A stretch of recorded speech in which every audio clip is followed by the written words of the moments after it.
Réveil difficile lundi matin en Angleterre au lendemain de la défaite de l'équipe nationale en finale de l'Euro, battue au tir au but par l'Italie. La déception pour certains supporters, de la haine pour d'autres qui n'ont pas hésité à cibler les joueurs de couleur de l'équipe. Des propos sur les réseaux sociaux qui ont fait réagir jusqu'au Premier ministre Boris Johnson.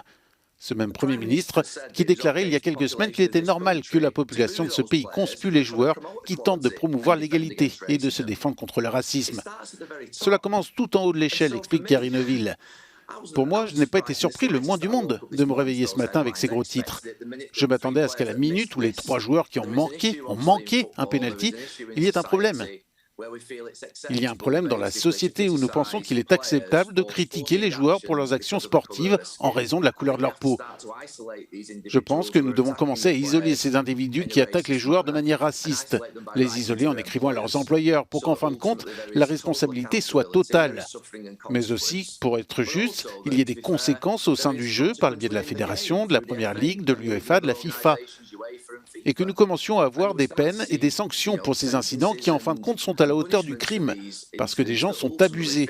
Et c'est absolument ridicule qu'en 2021, nous parlions encore de cela. Mais nous le faisons. Le football anglais est confronté à un violent retour de flamme lié au racisme en ligne depuis plusieurs mois. En mai, la fédération avait ainsi appelé le gouvernement à légiférer sans tarder, après des insultes en ligne ayant visé déjà Marcus Rashford.